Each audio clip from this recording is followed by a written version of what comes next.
안녕하세요. 오늘은 아파트의 합리적 관리를 위해 꼭 필요한 내부 통제에 대해 말씀드리겠습니다.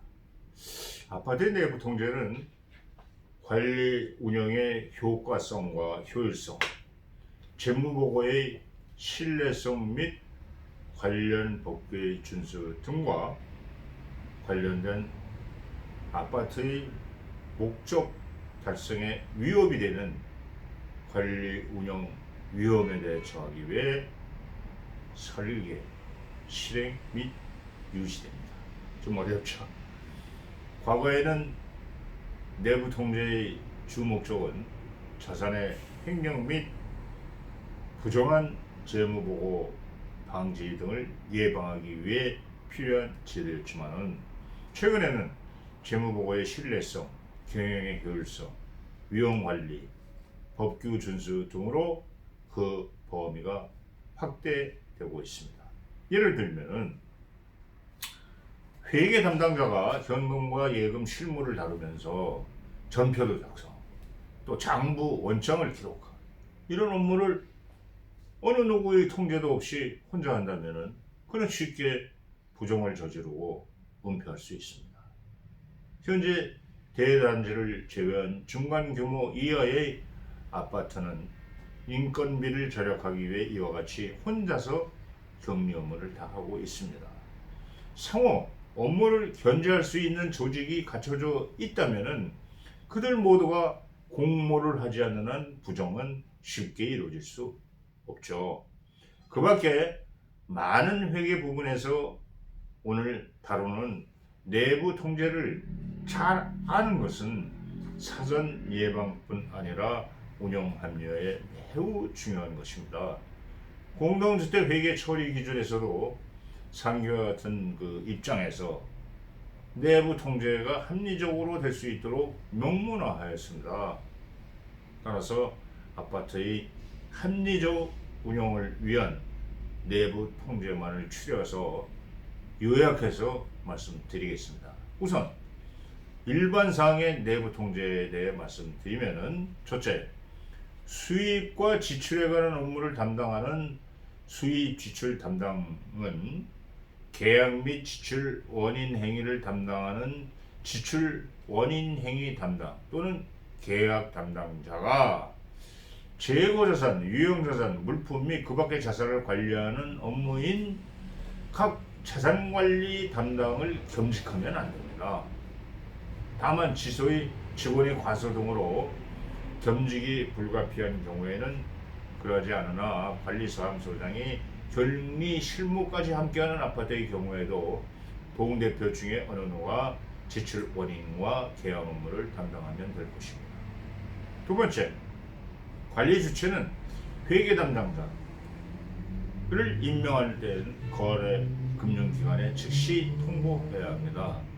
세 번째, 회계 업무를 인계 인수할 때에는 인계자가 작성한 문서의 내용을 관리사무소장과 내부감사가 입회하에 인계자 인수서가 확인하고 이름을 적은 후 도장을 찍어야 합니다. 회계 담당자는 성실하게 그 직분에 따른 회계 처리를 하여야 하는데 고의 또는 중대한 과실로 인해서 관리비 등의 손해를 끼친 때, 또 현금 또는 물품을 출납 보관한 자가 그 보관에 속하는 현금 또는 물품을 망실 훼손하였을 경우에 선량한 관리자의 주의를 태만하지 아니한 증명을 하지 못하였을 때 배상 또는 변상의 책임이 적절하게 이루어져야 합니다. 따라서 관리사무소장과 회계 직원은 최소 5천만 원과 3천만 원 재정 보증 절차를 입사 시에 하여야 합니다. 다음에는 관리사무소장이 회계 업무를 집행할 때에는 시정문서구청장에게 신고된 직인을 사용하고 회계 담당자의 경우에는 해당 회계 담당자가 이름을 쓰거나 도장을 찍어야 합니다. 다음엔 현금 및 수표장의 보관 상태 및 관리는 적정하게 이루어지고 있어야 하며 적정한 규모의 현금 보유, 소위 소액 현금 제도를 유지하고 초과액은 즉시 예금 예입하여야 합니다. 다음에 보통 예금의 유지도 월 관리 비용 등으로 사용해야 할 금액을 초과한 예금은 장기성 예금으로 예치하여 이자 수익의 획득을 도모하여야 합니다. 매월 말에 거래 금융기관으로부터 잔액 증명서를 발급받아 관계장부와 대조하여야 합니다. 채권 채무, 즉 장기 연체된 미수 관리비의 회계 처이상 소멸 시효는 채무자의 소재가 불분명하고 압류할 수 있는 재산의 가격이 강제 집행 비용 및 우선 채권의 합계액을 초과하지 아니한 때, 또 채무자가 사망하고 그 상속 재산의 가액이 강제 비용 및 우선 채권의 합계액을 초과하지 아니한 때, 채권액이 추심액 비용보다 소액인 때, 그 밖에 부득이한 사유가 있는 경우 입주자 대표에서 결의한 때 이외에는 대손 처분하면 되지 않습니다. 다음에는 회계 처리 내부 통제에 대해 말씀드리겠습니다. 모든 거래는 전표, 입금 전표, 출금 전표, 대시 전표에 따라 처리합니다. 두 번째, 전표는 임의로 수정, 삭제 등 변경할 수 없습니다. 관리 주체는 장부를 비치하여 회계 사실을 명확하게 기록 유지 보존하여야 합니다. 최소 5년간이죠. 다음에 현금 출납장은 매일 계정별 원창, 그 밖의 명세서는 매월 말에 마감하고 장부 마감 시에는 미리 그 마감 잔액을 관계 장부와 대조하여 확인해야 합니다. 회계 장부는 매 회계 연도별로 결산 확성 시에 폐쇄하며 차하게 사용할 수 없습니다. 회계 연도 말에 있어서는 재무상태표 계정의 모든 잔액은 다음 회계연도 1일로 새로운 장부에 이월합니다. 관리사무소장은 매월 또는 수시로 회계 담당자의 장부 기입을 확인해야 하고 입주자 대표의 감사는 분기별로 장부 기입을 검열해야 합니다. 다음에 증빙서류는 거래사의 경위를 입증하여 장부 기록의 증거가 되는 서류로서 특별한 사유로 증빙서류 작성이 곤란한 경우를 제외하고는 필히 작성해야 합니다. 다음에는 예산의 내부 통제에 대해 말씀드리겠습니다. 관리 주체는 시행령 제26조 제1항에 따라 다음 회계연도에 관한 예산안을 매 회계연도 1개월 전까지 입주자 대표에 제출하여 승인을 받아야 하며 승인사항의 변경이 있을 때에는 변경 승인을 받아야 합니다. 다음에 관리 주체는 매 분기 말일을 기준으로 하여 세입 세출 결산서를 작성하여 입주자 대표 회의에 보고하여야 하고 입주자 대표에는 상기 보고서를 분석하고 그 결과를 입주자 등에게 공시하여야 합니다. 다음에 수입과 지출의 내부 통제에 대해 말씀드리겠습니다.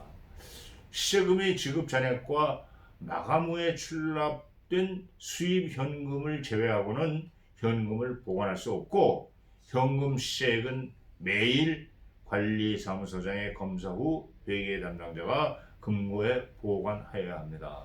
지출은 물품 또는 용역 공급자 명의의 금융기관 계좌로 지급하여야 합니다.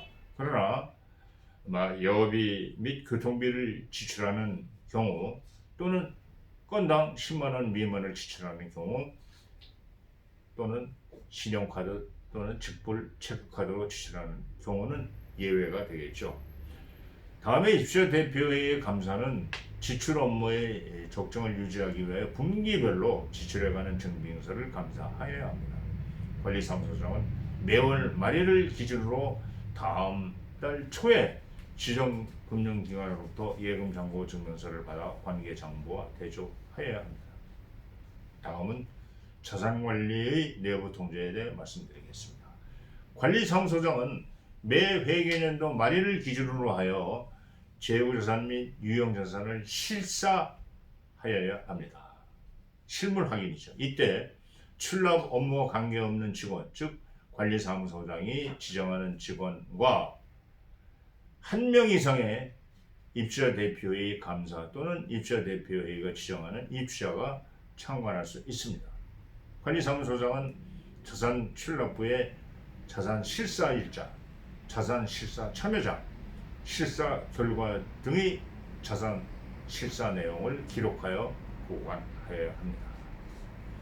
관리 주체가 승인된 예산 외의 유형 자산을 취득하고자 할 때에는 입주자 대표의 승인을 받아야 하죠.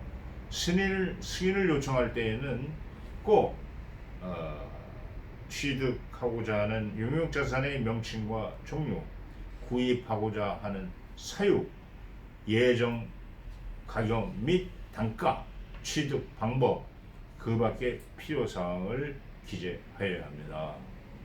마지막으로 자산관리 담당자는 매월 마감 시점에 장부산 재고자산, 유형자산 잔액과 재고자산, 유형자산 관리대장상의 잔액이 일치하도록 관리하여야 합니다.